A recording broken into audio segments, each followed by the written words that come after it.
We're going to hear from God's Word now, and today at the Corner Church, we are on our 8th sermon in this series we've been working through in the book of Job.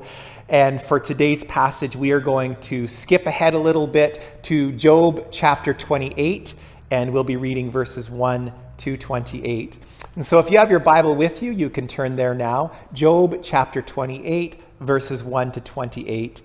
And this is the word of the Lord today.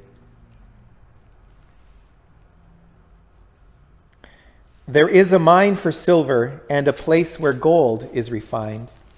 Iron is taken from the earth and copper is smelted from ore. Man puts an end to the darkness. He searches the farthest recesses for ore in the blackest darkness. Far from where people dwell, he cuts a shaft in places forgotten by the foot of man. Far from men, he dangles and sways. The earth from which food comes is transformed below as by fire. Sapphires come from its rocks, and its dust contains nuggets of gold. No bird of prey knows that hidden path. No falcon's eye has seen it. Proud beasts do not set foot on it, and no lion prowls there.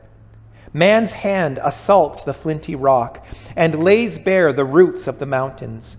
He tunnels through the rock. His eyes see all its treasures. He searches the sources of the rivers and brings hidden things to light. But where can wisdom be found? Where does understanding dwell? Man does not comprehend its worth. It cannot be found in the land of the living. The deep says, "It is not in me." The sea says, "It is not with me." It cannot be bought with the finest gold, nor can its price be weighed in silver. It cannot be bought with the gold of Ophir, with precious onyx or sapphires. Neither gold nor crystal can compare with it, nor can it be had for jewels of gold. Coral and jasper are not worthy of mention. The price of wisdom is beyond rubies. The topaz of Cush cannot compare with it. It cannot be bought with pure gold. Where then does wisdom come from? Where does understanding dwell? It is hidden from the eyes of every living thing, concealed even from the birds of the air. Destruction and death say, "Only a rumor of it has reached our ears." God understands the way to it. He alone knows where it dwells. For he views the very ends of the earth and sees everything under the heavens. When he established the force of the wind and measured out the waters, when he made a decree for the rain and a path for the thunderstorm, then he looked at wisdom and appraised it. He confirmed it and tested it. And he said to man, "The fear of the Lord, that is wisdom, and to shun evil is understanding." And may the Lord add his blessing to the reading of his word. So, a bunch of years ago, our family had the chance to go on vacation to Disney World. And while we were at Disney's Hollywood Studios, we got to see the world-famous Indiana Jones epic stunt spectacular. Okay, now bear with me, because if you haven't heard of the Indiana Jones epic stunt spectacular, just know that it is a live-action stunt show where they recreate scenes from the Indiana Jones movies, and then, after you have oohed and awed over them, they stop the action, and then they show you how the stunt was done. And it's really fun and it's super thrilling, especially if you're like me and you have been a fan of the Indiana Jones movies all your life. But here's the thing. Because while I was waiting in line for the show to open, they were playing these sort of promo videos on the screens in the waiting area where they were interviewing performers from the show. You know, just to give them sort of give us sort of a sneak peek of what we were about to see. And I watched this interview on the screen with the stuntman who played Indiana Jones in the show. And they asked him about this one stunt he does where he has to take a 3-story free fall off the roof of a building. They even showed a clip of him doing it, falling through the air from 40 feet up and landing on a mat. And then they said to him, after doing this for 10 years, do you still get afraid sometimes? And he said something that to this day, some 6 years later, I still think about from time to time. Do you still get afraid sometimes? They asked him. Oh yeah, he said. Oh yeah. You always have to have a bit of fear. Fear is actually healthy. It is necessary for this kind of work we stuntmen do. The minute you stop feeling fear, he said, that's when you get complacent, and that's when it gets dangerous. Fear is actually healthy, he said. And the minute you stop feeling just a little bit of fear, that's when it becomes dangerous. Well, I doubt the stuntman in the Indiana Jones epic stunt spectacular had the book of Job in mind when he said that, but he very well could have been talking about Job when he did. Because from Job's perspective, there is a very healthy kind of fear that is necessary for a healthy relationship with God. Even in our suffering, this is true, Job says. In fact, from Job's perspective, if you want to go through suffering wisely, the thing you most need to do that is a healthy fear of the Lord. Now, I realize that statement is going to take a lot of unpacking this morning because I know no one likes to be afraid any more than we like to suffer, right? But I wouldn't really be preaching this text this morning if I didn't say it as clearly as I could, that the fear of the Lord can bring wisdom out of suffering. At least, when I take Job chapter 28 at face value, that's certainly what it seems to be saying. That the fear of the Lord can bring wisdom even out of our suffering. Although, I guess now is probably as good a time as any to point it out how out of place Job chapter 28 is. All the commentaries I read this week in researching this sermon, they mention it, that Job chapter 28 seems kind of strange in comparison to the rest of this book. Like, for instance, it is not clear, actually, who's the one who's actually speaking here. I mean, it looks like it's Job, but if it is Job speaking, he is speaking in a completely different tone than anything else he has said up to this point.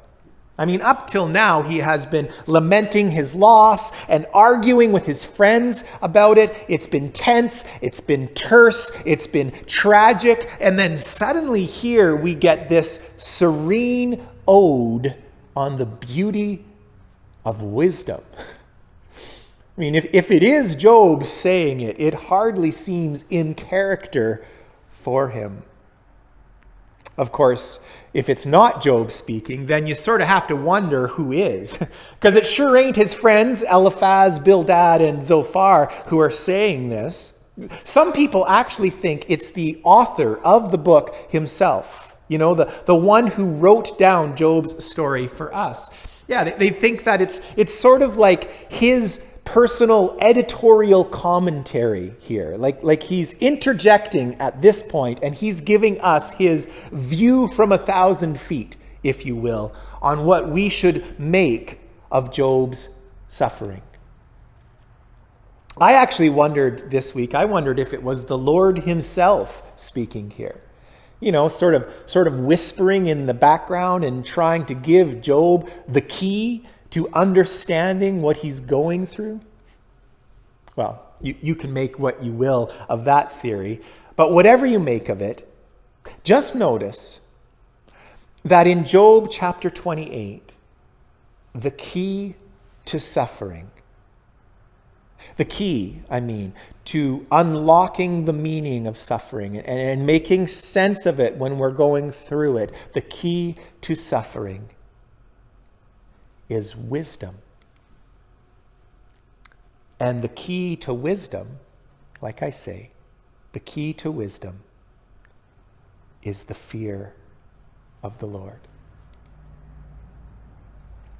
Of course, I realize that this is all kinds of likely to rub us the wrong way, especially in our culture, in the modern era, where we are conditioned to accept it as a given that pain is always bad and it ought to be avoided at all costs. What Job is actually saying here, I think, might raise an eyebrow or two for us.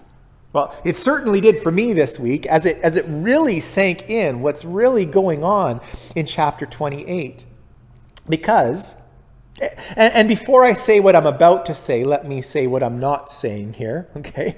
I'm not saying that hurt itself is a good thing.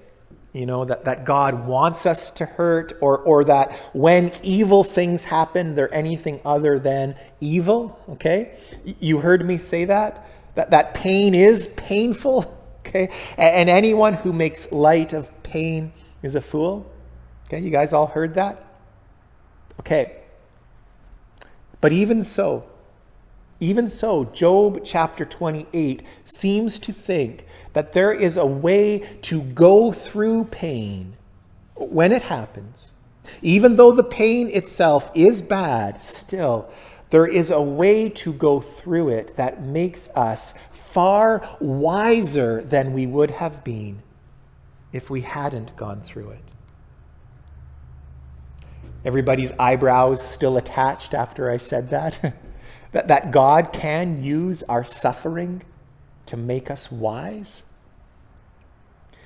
Well, I'm only saying it because it seems like that's what Job chapter 28 is saying. It compares the whole thing to a mining expedition for the rarest gemstones known to man. I'm in verses 1 to 11 now, where we have this mysterious description of the mining techniques used by people in the ancient world. Yeah, you search for jewels, it says, in the deepest recesses of the earth where it's lonely and it's dangerous and it's gloomy and it's dark, it says. I mean, humans know how to find diamonds way down there. But the real treasure is wisdom. And where can that treasure be found?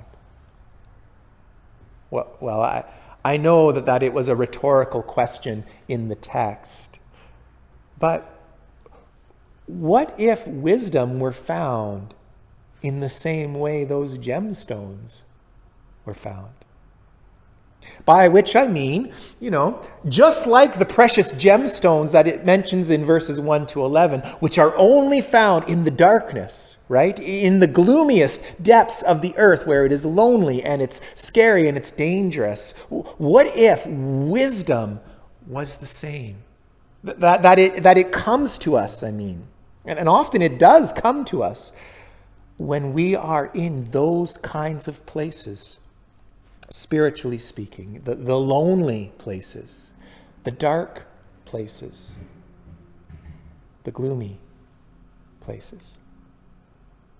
Well, wisdom is far more precious than any gold or jewel or silver or diamonds, it says in verses 15 and 16. Wisdom is actually the most precious thing of all. I mean, what could be more important than knowing how to move through life wisely? And what if, says Job chapter 28, what if wisdom could be found, spiritually speaking, what if it could be found the same way we find gold and silver and diamonds? By mining the darkness and digging in to our suffering. Well, if it were found like that, it would resonate with the general consensus of human beings from around the world and throughout time. Human beings have always kind of agreed on this, that the truly wise have suffered. In some way or another, they've suffered. And in order to become truly wise, the truth is we cannot become wise unless we face the suffering and we tackle it and we endure it and we bear it well. I'm a little afraid I'm starting to sound like Princess Buttercup's boyfriend, Westley, from the classic movie, The Princess Bride. Okay, do you guys remember that one, Princess Bride? When Westley is talking to Buttercup and he's in disguise as the dread pirate Roberts. And Wesley's a little bit angry because, to be honest, Buttercup thought that he was dead and he wasn't really dead, and so she went and agreed to marry Prince Humperdinck, which she never should have done. And so now Wesley's there and he's kind of being a little bit hard on her because she seems to have abandoned him, but he's in disguise as the dread pirate Roberts and she doesn't know it's him. You guys have seen this movie, haven't you? Well, if not, you've got some homework to do this weekend because when the Princess Buttercup just can't take it anymore, she says to Westley, "You mocked my pain, never do it again." That's my best attempt at a British accent. "You mock my pain," she said. "Never do it again." And Wesley's response is blunt as a billy club, but also kind of true. Life is pain, Highness, he says. Life is pain, and anyone who says differently is selling something. Well, if Wesley was right about that, then let me just say it clearly, that the book of Job sure ain't selling nothing. Because it makes no bones about this basic truth that life is pain. At least there is pain in life. There is. All of us will bump into it from time to time. It is inevitable. This is true. And if you want to become wise, like if you want to dig out all of the diamonds from the darkness of life's pain, if you want wisdom, well, you will accept this as being true, and you will face it squarely, and you will live into it with the fear of the Lord. Because, like I say, the fear of the Lord can bring wisdom out of suffering. Again, I realize that may strike some of us as a strange combination. Like if I'm suffering, the way through my suffering is just to add fear on top of my suffering? Well, Corner Church, I'm only saying it like that because that's what the book of Job seems to be saying here. I'm in verse 28 now, at the very end of this passage. And it's been going on now for 27 verses about how much we need wisdom and how even in our suffering we can find wisdom if we'll look for it there. And then when the question gets asked one more time, right? Well, then where is this wisdom? Where does it dwell, the wisdom we need when we're suffering? When the question's asked one more time, the answer is sort of sparkling there at the very end, like an uncut gem, if you will. The fear of the Lord. The fear of the Lord is wisdom, it says, and to shun evil is understanding. Corner Church, that's how you mine the diamonds out of your suffering, by going through it with a healthy, honest fear of God. Of course, Usually when the preacher talks about the fear of the Lord, he always qualifies it by saying, the Bible doesn't mean that we should be afraid of God, but rather that we should have respect and reverence for God. And that's certainly true, for sure. The Bible teaches that God's perfect love for us casts out all fear, and that in Christ we have nothing to fear from him. So it can't mean, the fear of the Lord can't mean terror or dread or whatever it is we usually think of when we think of things that make us afraid.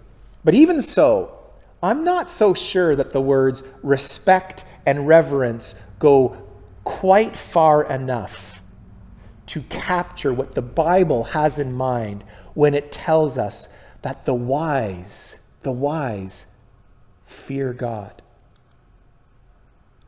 Because it's not just in Job, This idea is all over the place in the Bible. That there is a healthy kind of fear that wise men and wise women feel when they come into contact with the real presence of the living Lord. Ecclesiastes 12:13 says it like this: "This is the whole duty of men and women, to fear God and keep his commandments." Psalm 38 verse 8 says it like this: "Let all the earth fear the Lord. Let all the inhabitants of the world stand in awe of him."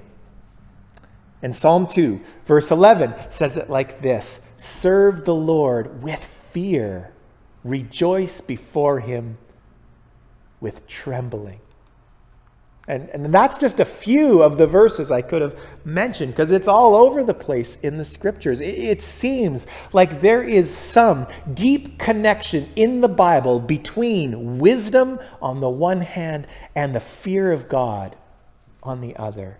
And it seems like this fear goes beyond mere respect into something deeper and something more profound. The fear of the Lord, it's a recognition that God is the ultimate Lord of everything, and that ultimately he can do anything.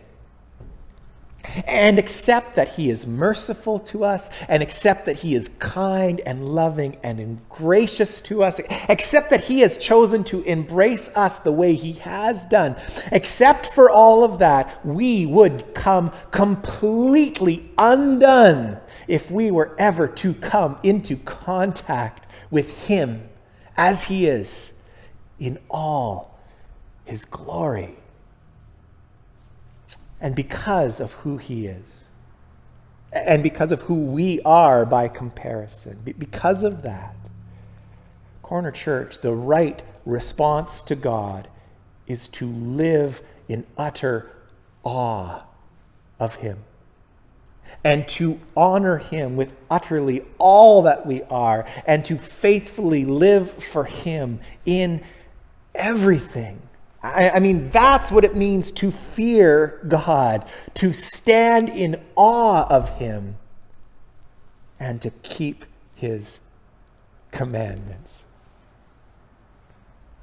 Of course, when you put it like that, maybe this connection between suffering on the one hand and the fear of God on the other, maybe it's more at home here in Job than it is in any other part of the Bible. Because, well, I don't know about you, but I do know that I am most tempted to do desperate things, right? Or foolish things, or questionable things. I'm most tempted when I'm hurting. Or am I the only one who has noticed that suffering has this way of sort of clouding up your judgment, right? And fogging your thinking. I mean, if I'm honest, most of the things I have done in my life that I've later wished I hadn't, most of them flowed from places of pain or grief or despair somewhere in here. And so maybe it's no accident that this extended discussion of how to respond wisely to pain in the book of Job lands by saying, look, if you want to go through this well, whatever it is you're going through, if you want to be wise in it, you are going to need a healthy dose of the fear of the Lord. Because if anything is going to keep me from doing something stupid in my suffering, okay, I'm just speaking for myself here, If anything is going to keep me from, giving in to the temptation, maybe, of trying to medicate that pain in some sinful way, right? Or taking some desperately wrong path, right? To try to bring the hurt to an end on my own. Like if I'm going to stay on track when I'm suffering, I'm going to need a good, healthy, active fear of God. Well, that makes sense to me. I don't know if it does to you, but it makes sense to me. But I want you to know that it is not just that the fear of God keeps us on track when we are suffering. The fear of the Lord also assures us that He is able to get us through our suffering. Think about it like the scene in the Narnia books when the Pevensey children meet Aslan for the very first time. Okay, if you've never read the Narnia books, then I have more homework to add to your list for the weekend, okay? But in the meantime, just know that Narnia is this magical world that these four children, Peter, Susan, Edmund, and Lucy, they accidentally stumble their way into Narnia when they open a wardrobe door up in the attic somewhere, and they find Narnia on the other side. And when they arrive in Narnia, the whole country is suffering miserably. It is under this spell of an evil witch who makes it so that it's always winter and it's never Christmas, and it has been that way for 100 years. I mean, we are talking a Job-like heartache of magical proportions, okay? And who could ever deliver Narnia from this misery?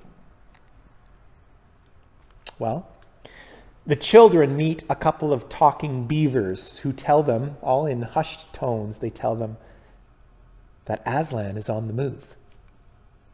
Now, if you have never met Aslan before, just know that Aslan is the glorious lion who is the rightful lord over all of Narnia.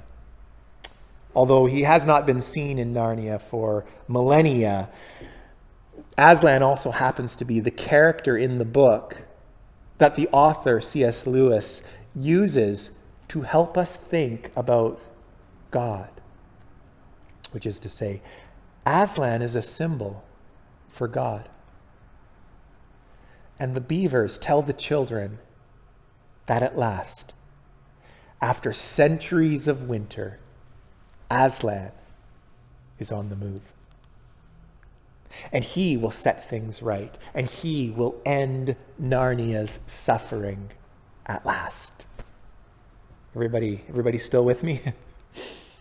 Okay, well, fast forward a few thrilling chapters of adventure, and the children finally, at last, they get to meet Aslan for the very first time. Aslan is about to lead the battle against the White Witch and bring her reign of misery to an end. But before he does, he holds an audience with these four children. And this is how the book describes their meeting with Aslan. And I quote, "People who have not been in Narnia sometimes think that a thing cannot be good and terrible at the same time. If the children had ever thought so, they were cured of it now. For when they tried to look at Aslan's face, They just caught a glimpse of the golden mane and the great, royal, solemn, overwhelming eyes, and then they found that they could not look at him, and they went all trembly.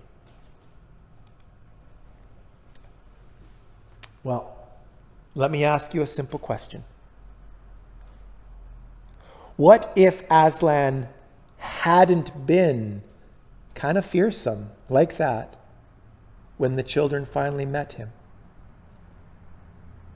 Like, let's imagine that instead of a glorious lion who is both good and terrible at the same time, instead of that, let's imagine Aslan was just a cuddly little kitten, okay, or a senile old sheepdog. Like how much confidence would you have then that he really could do what he promised and bring Narnia's agony to an end? Do you see where I'm going with this? Because, all children's stories aside, suffering is real, and it's heavy, and it's scary sometimes even. In Corner Church, if God really is big enough to handle it for us, and if he really is strong enough to carry us through it, and if he really is glorious enough to shine in the midst of it for us, if he is really all of that, then wouldn't there have to be something just a little bit, a little bit fearsome about him? I mean, he would have to be bigger than the pain, wouldn't he? And he would have to be stronger than the suffering, wouldn't he? And he would have to be brighter than the darkness. I mean, that's certainly the kind of God I would want on my side if I were going through a real painful challenge. I would want a God who was, for all his being good and loving and kind and gracious, still there would have to be, nothing tame about him. And if anything, something just a little bit fearsome. So, no wonder Job says that the wise fear him. Even in their suffering, still, the wise fear him. Not because you or I are in any danger from him. We are not. But because he is actually big enough to deal with even the worst that you or I might suffer. Well, I know we've covered a lot of ground today, from suffering to wisdom to the fear of God and then back again. I know we've covered some ground, but I have taken my time on this one today because Corner Church, I really do think that this one chapter in Job holds the key for us. Not just to make sense of our suffering, but the key for us to come through it wiser than we were before. And we've been working our way through Job long enough now that I have a pretty good sense of it, that more than one of us in the Corner Church community right now are facing some Job-like challenge of their own these days. And I guess I just want to encourage you today to know that there is a way for you to come through your challenge well. More than coming through it, there is a way to turn your challenge into this deep, profound source of wisdom for you. Yes, even the pain you or I might be facing today, we can mine gemstones of wisdom out of that pain.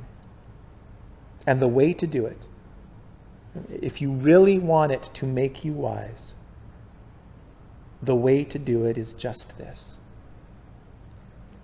to turn to the Lord with awe and reverence and say to him, God, there is nothing more fearsome in the world than you are. And there is nothing I fear more in the world than having to go through this pain or this suffering or whatever it is, having to go through it without you on my side.